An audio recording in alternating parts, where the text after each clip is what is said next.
You're back for more of his dark materials here on BuzzChomp, and we're reacting to episode 7.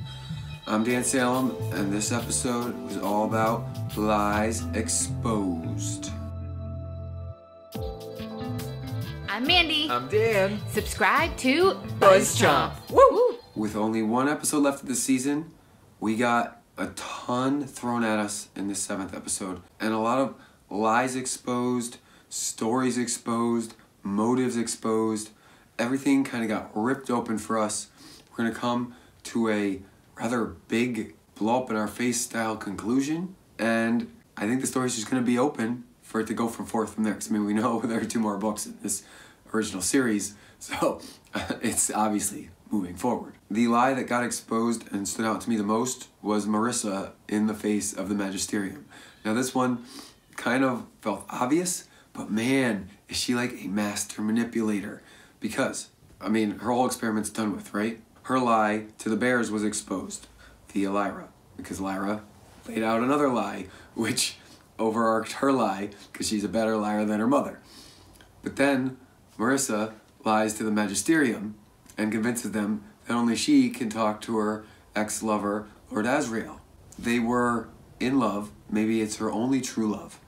For her to tell them that she can, quote, kill him is a total BS load of crap.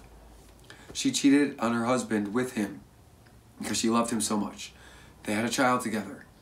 And then her position and his position caused them to give up said child, and their lives fractured from there. If she couldn't let Lyra die, there's no way she's going to let the Magisterium kill Lord Asriel.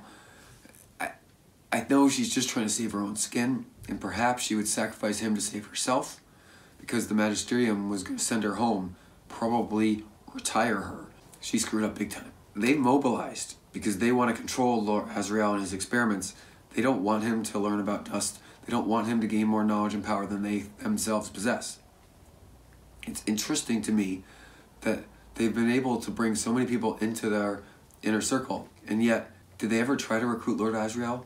They recruited Marisa. They have Lord Boreal, who's kind of rogue, but everyone works for the Magisterium, or they work for the college. Lord Asriel works for the college. Yet his pursuits of magic and dust and these other worlds, which we as the audience know exist, and if you just asked, an alethiometer would tell you they exist. It seems to me that there's a partnership there, and I really want to know what happened. We don't know yet. Maybe we'll find out later. I don't know. Lord Asriel is getting exposed for the liar he is as well. Lyra shows up at the end, and he's like wanting her to leave. And then as soon as he sees Roger, he's excited that they're there. He can't be trusted. I know that this is Lyra's father, but I do not trust him in one inkling, and I think unfortunately she's going to feel the same by the end of this season. In the other world, where have you, Lord Boreal is just lying up a storm, but thankfully the family doesn't believe him, and the son and mother kind of escape.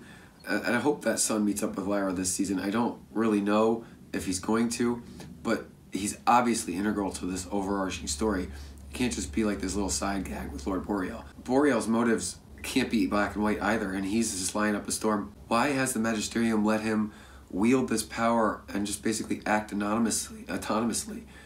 It's weird. He is keeping a secret and a lie from them with the splinter. They don't seem to be giving him any sort of direction. He is acting on his own accord. I thought he was working with Marisa. They've separated. The Magisterium, being all powerful and wicked, has all of these rogue agents and very little control over anything or anyone. Their entire charade is a big fat lie, and it was exposed once again. Iorek also shut down the lie once and for all with the bears by reclaiming his throne, killing the guy that took it from him, and restoring some peace instead of all this murder and deceit. And Lee, of course, Lee's integral. He saves Lyra, and he's gonna have to save them again. There's a war coming. Of course there's a war coming. Of course the witches are prophesizing. It's interesting to me that they aren't doing more to try to stop the war. It's almost like they just decided the war is inevitable, but we'll fight on the side of good. Lyra is the key cog in the wheel in this world. I believe that that family unit, the mother and son, are the key cog in the world over there. But we know so little about that world and the magic that exists there, and we know that demons are so important to, I'll call it our world where Lyra resides. There's a lot left to be unanswered and a lot of lies that we're being fed as the audience that have still yet to be exposed. How does Roger fit into all this puzzle? Why was Lord Asriel so excited that Roger came with Lyra? It really begs the question, what is he hiding? Lyra's going to expose that lie next episode, probably before the season concludes. She uses the alethiometer very tactically, and I love how she's doing it. I'd almost like to see her ask some more questions, though, so she could go into a situation with more information. She could have asked about her father's experiment. She could have asked about Roger. Could have asked about Marisa. She could have asked some open-ended questions, which would really give her some insider knowledge. Granted, she's a child. I get it. She's not thinking necessarily 7, 6, 8 steps ahead, but she could be. With the season concluding after one more episode, I'm expecting and bracing for a major cliffhanger.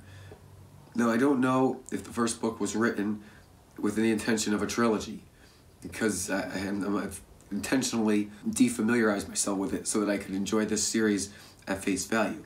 That being said, we know that there's more to this story, and I keep saying Lyra's going to step through the splinter at the end of the season, either pull Roger or her father with her. I think Lord Asriel's probably going to die, maybe pushing her through the splinter into the other world, or the son or the mother is going to like step and look through, and we're going to see Lord Boreal on the other side, and they're going to be like a tug-of-war between the splinters, and Marisa on one side, Lord Boreal on the other, pulling, and then the two will step away. The alethiometer gives you the truth. That being said, I gotta believe that it is even more powerful than we yet know it to be. The witches can't, quote, traverse worlds. They're tied to the world with dust, and maybe that's because the dust gives them their magic. But then Lord Boreal can go. Most people can't. That unanswered question is the one I'm really looking forward to figuring out.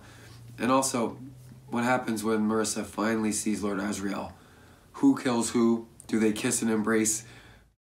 Is the Magisterium finally going to be exposed for the frauds that they are, because they really don't hold any power except for scare fear tactics, which are not really working on anybody anymore. I'm very excited for the season and what's to come on his Dark Materials. Subscribe to BuzzChomp for more of his Dark Materials. I'm Dan Salem, and I'm following the show every week. I'll be following the final episode, then laying down some predictions and a little recap. Comment below with your thoughts. There's a big argument waging online between those who have read the books and those who haven't.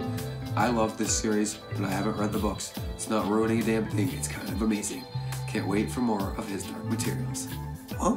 Thanks for watching BuzzChomp. Subscribe and share. Subscribe and share. Subscribe and share. Share. Woo.